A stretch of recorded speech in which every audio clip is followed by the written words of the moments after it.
Hello guys, সকালবেলা চলে এসেছি, স্নান টান সেরে রেডি হয়ে মেকআপ টেকআপ সেরে যাচ্ছি এখন বাবার উদ্দেশ্যে। তো আমাদের তো মানে হিন্দু শাস্ত্রে জানো আমরা শিব ঠাকুরকে ভীষণ মানি। তো আমি যে আজকের মন্দিরটা যাচ্ছি সেই মন্দিরটাই কিন্তু একটা মাহাত্ম্য রয়েছে, বিশেষ মাহাত্ম্য বলতে পারো। তো কোথায় যাচ্ছি বলো তো? আন্দাজ করতে পারছো? একটু একটু আন্দাজ করতে পারছো? এই দেখো এই মন্দিরটা, তার আগে দেখো পুরো রথের মতো লাগছে না? পুরো দেখো মানে ছোট্টখাটো একটা রথ দাঁড়িয়ে আছে, এখনও কনস্ট্রাকশনের কাজ চলছে বোধহয়, জানো তো। 2-3 মাস লাগতে পারে। আর এই দেখো চলে এসছি কোথায় বলো তো? বাবা বড় কাছারির উদ্দেশ্যে চলে এসছি। আমাদের কলকাতার মতো এখানে অটো চলছে যেমন, ঠিক তার পাশাপাশি না দেখছি টোটোও চলছে। আর টোটো চড়তে না আমার ভারী মজা লাগে, কিন্তু কি করব, আমাদের মানে ওই কলকাতা শহরে না টোটো খুব একটা দেখতে পাওয়া যায় না গো। আরে দেখো এখানে কত নতুন নতুন বাড়িও তৈরি হয়ে গেছে। আগে কিন্তু এখানে বাবার সাথে যখন আসতাম, বাবা মার সাথে, তখন কিন্তু এত পাকা রাস্তাও ছিল না, আর এই এত সুন্দর সুন্দর বাড়িঘরও ছিল না। এই সামনে হলুদ বাড়িটা দেখো কি সুন্দর লাগছে না, পুরো বাংলো বাড়ি টাইপের বানিয়েছে আর কি। আর এই যে এই পুকুর পাড়টা, এটা তো একটা মাইন্ড ফলকের মতো, দেখো কি সুন্দর লাগছে পুকুরটা, আর পাশে এরকম জমিদার বাড়ির মতো। আর ঝুপ করে কথা বলতে বলতে চলে এলাম এই আমাদের বাবার উদ্দেশ্যে, বাবার মন্দিরে। সফট টয়েসগুলো দেখে এত লোভ লাগে, ছোটোবেলায় এত আমাদের ভালো ভালো সফট টয়েস ছিলও না। এই বড় বড় ভাল্লুকগুলো, টেডি বিয়ারগুলো মনে হয় যেন পাশ বালিশের মতো করে জড়িয়ে ধরে শুয়ে থাকি। আর জানো তো এখানে এসে একটা ঘটনা ঘটেছে, তোমাদের সাথে মানে শেয়ার করছি এক্ষুনি। মানে কিছু কিছু মানুষ যে এখনও গতে বাঁধা চিন্তাধারাতেই পড়ে থাকে না, তার প্রমাণটা আমি আজকেরও পেলাম। মানে কি বলবো, খারাপ লাগে, কষ্ট লাগে, তারপরও ভাবি যে না ঠিক আছে, দিনের শেষে আমার বন্ধুদের সাথে একটু আলোচনা করলেই, মানে তোমাদের সাথে আলোচনা করলে খানিকটা মনটা হালকা হয় আর কি, জানো তো। আর এখানে আমরা সবাই মিলে দেখো একটু সেলফি তোলার চেষ্টা করছি, ওরা ভেবেছে সেলফি তুলছি, তারপরে দেখলো যে ভিডিও করছি বলে হাই করছে। আর এই যে দোকানটায় আমরা বসছি, যে ডালার দোকানটায়, এটা না মানে তোমাদের ওই বড় কাছারির খুব পুরনো একটা দোকান। আর এখানে সমস্ত দোকানে তোমরা না এরকমই বেঞ্চ পাতা দেখবে, সে যত বড় দোকানই হোক বা নতুন দোকানই হোক, এরকমই বেঞ্চ পাতা স্টাইলটা রয়েছে। আর আমরা ডালায় না এবারে নিয়েছি প্যারা। অন্যান্যবার আসলে আমরা বাবার যে অথেন্টিক যে প্রসাদ, ওই চিনির যে একটা বরফি থাকে না, সেটা নিই, কিন্তু এবারে একটু প্যারাই নিয়েছি। ওটা বড্ড মিষ্টি জানো তো, দাঁতটা কিরকির করে খেলে। আর আমার দাঁতে না রিসেন্ট মানে পোকা হয়েছে, কি বলে না, ক্যাভিটিস, তো যার ফলে আমি বেশি মিষ্টি খেতে পারি না। জানো বন্ধুরা, এখানে এই যে মানে দুধ পুকুরের সামনেটা আমরা এই যে কপালে এই যে ফোঁটাগুলো পড়ছি, এই সময় তিলকই বলে বোধহয়, হ্যাঁ তিলকটা পড়ছি।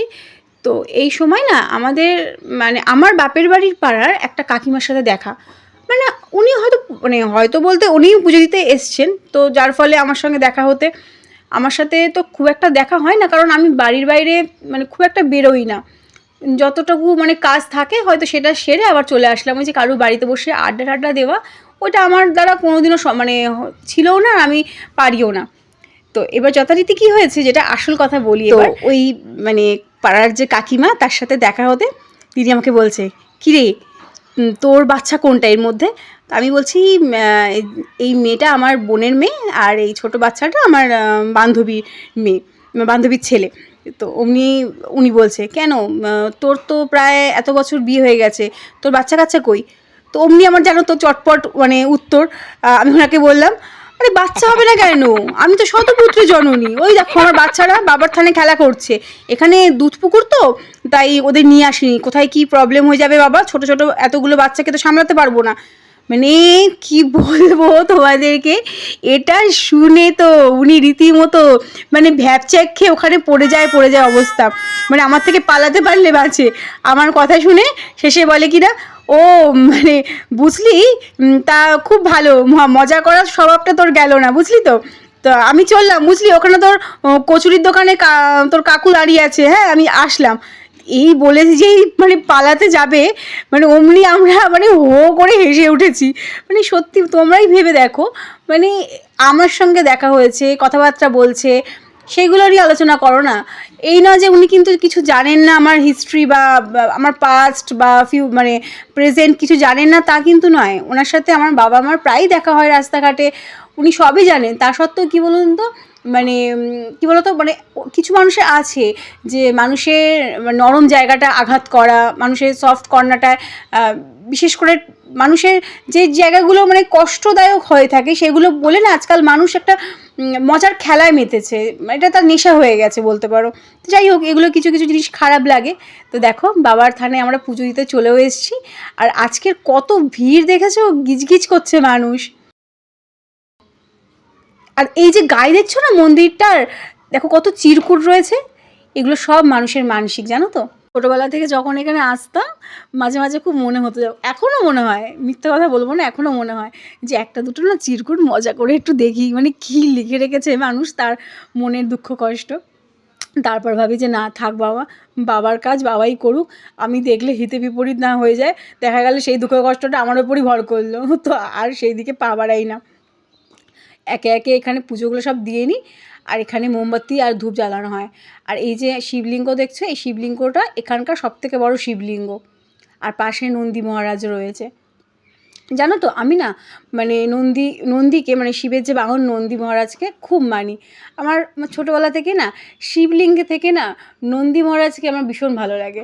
আমি যেখানে যাই সেখানে মানে যেখানেই আর কি যাই, সেখানে যদি নন্দী মহারাজকে আমি দেখি সেখানে আমি ভালো করে তাকে মানে জড়িয়ে ধরে প্রণাম করি। এখানে মনে আজকে সেই সুযোগটা হবে কি না কে জানে, এত ভিড় না। দাঁড়াও ভালো করে এখানে ধূপটা মোমবাতিটা জ্বেলে মন ভরে একটু পুজোটা সেরে নিই। অবশ্য ওপরে দিকে যে মন্দিরটা দেখলে তোমরা, সেখানে পুজো আমার দেওয়া হয়ে গেছে, আর এখানটা দিচ্ছি ধূপ আর মোমবাতিটা। আমার মা একটা কথা বলে, যখন ধূপ দেখানো হয় বা প্রদীপ জ্বালানো হয় তখন চারদিকে মানে উত্তর দক্ষিণ পূর্ব পশ্চিম চার দিশায় ভালো করে দেখাতে হয় ঠাকুরকে, কারণ সব দিকেই তো ঠাকুর বিরাজ করে। তো সেই হিসেবে চারিদিকে আমি একবার করে দেখিয়ে নিচ্ছি।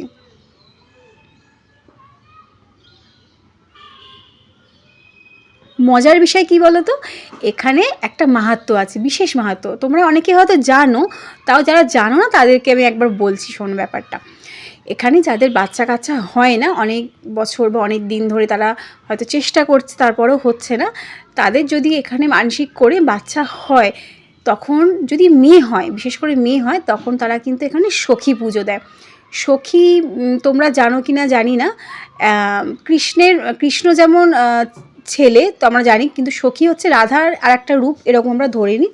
তো সেই হিসেবে সখী পুজো দেওয়া হয়। আর যদি ছেলে হয় তাহলে একটা সুন্দর দেখে নাদুস নুদুস গোপাল ঠাকুরের পুজো দেওয়া হয়। এই যে তোমাদের বলছিলাম না যে এখানে অথেন্টিক মিষ্টি, তো এই যে রানী কালারে দেখতে পাচ্ছ, গোলাপি গোলাপি মতো, তারপরে এই যে কমলা রঙের এই যে চিনির যে ডালা ডালা মিষ্টিগুলো বরফির মতো, এটাই হচ্ছে এখানকার আদি প্রসাদ বা আদি মিষ্টি ঠাকুরকে দেওয়ার জন্য, আর বাতাসা তার সাথে। কিন্তু এখন হালে তোমার এই যে প্যারা, এটাও ইনক্লুড হয়েছে এর সাথে। তো আমরা এবারে তাই জন্য তো প্যারা দিয়েছি, দেখতেই পেলে তোমরা। আর আমরা তার সাথে কিছু ধাগাও কিনেছিলাম, বাড়িতে পরবো হাতে।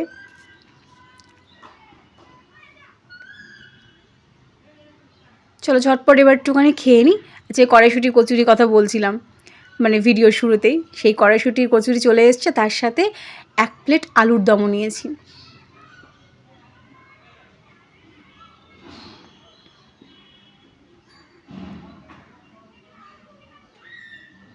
কিন্তু এখানকার কড়াইশুঁটির কচুরিগুলো না মানে আমাদের ওখানকার মতো বেশ বড় বড় নয়। আমাদের কলকাতাতে কড়াইশুঁটি কচুরিগুলো একটু বড় বড় সাইজের হয়, কি জানি ব্যবসার খাতিরে হয়তো ছোটো ছোটো করে। আর এখানে একজন ভদ্রলোক দুর্গা ঠাকুর নিয়ে গেলেন, বোধহয় কোনো মানসিক ছিল দুর্গা ঠাকুর পুজো দেবেন। তো এরকম অফ সিজনে দুর্গা ঠাকুরের পুজো এখানে দিচ্ছেন দেখে আমি প্রথমে অবাকই হয়ে গেছিলাম। আর এই যে একটা মার্শমেলো অনেক দিন ধরে খুঁজছিলাম, সেই যে কোরিয়ান মেয়েরা কেমন করে যে খায় চিবিয়ে চিবিয়ে, আমি ইউটিউবে দেখেছি, তো ভাবলাম এটা দেখতে পেয়ে একটা কিনে নিই, আর তোমাদের সাথেও তার সাথে শেয়ার করা হয়ে যাবে। এটা বাড়িতে এসে দেখলাম মার্শমেলোর মতোই খেতে, লোকটা বলেছিল যদিও, আমি ভেবেছিলাম প্রথমে জেলি জেলি হবে, তবে দেখলাম যে না, খেতে অনেকটা মার্শমেলোর মতোই লাগছে। আর দুষ্টুর জন্য এই ইমোজি ফেসটা নিয়েছিলাম। ও প্রথমে বলছিল মাম্মাম এটা দিয়ে মনে হয় পিংপং বলের মতো খেলাও যাবে, আমি বললাম না বাবা খেলিস না, কোথায় দেখবো খাবার জিনিস মাটিতে পড়ে গেছে। আর এই 500 টাকার কড়কড়ে নোটটা আমি প্রথমে ভেবেছি মনে হয় কি কোনো লোক হয়তো ভুল করে প্যাকেটের ভিতর রেখে দিয়েছে। তারপরে ভদ্রমহিলা বললো যে না এটা তো একটা নকল টাকা, কিন্তু দেখতে পুরো অরিজিনাল টাকার মতো লাগছে। সেই ছোটোবেলায় যেমন আমরা মানে নকল টাকা দিয়ে খেলতাম খেলনাবাটি ওরকম। আর এই সফট টয়েসগুলোর মধ্যে একটা টার্টেল, ওই কাছিম যাকে বলা চলে বা কচ্ছপ তোমরা যেটা বলো, সেটা খুব পছন্দ হলো। তো আমার হাজব্যান্ডকে বললাম যে একটা কিনে দাও না গো, একটা কচ্ছপ বাড়িতে নিয়ে যাই পুষি, মানে অরিজিনাল কচ্ছপ তো আর পুষতে পারবো না, তার অনেক হ্যাপা শুনেছি, তো এটাই নিয়ে যাই। আমাকে বলছে শেষে তুমি এটাই যে নিয়ে যাবে, তো এটা তো সে বালিশের মতো করে মাথাতেই দেবে, তার থেকে বরং এটা এখানে থাক আর তুমি বাড়ি চলো আমার সাথে। কি বলি, এত কিউট লাগছে দেখো, মানে ক্যামেরাতে এত সুন্দর কিউট লাগছে, সামনাসামনি যে আরও কত মিষ্টি দেখতে।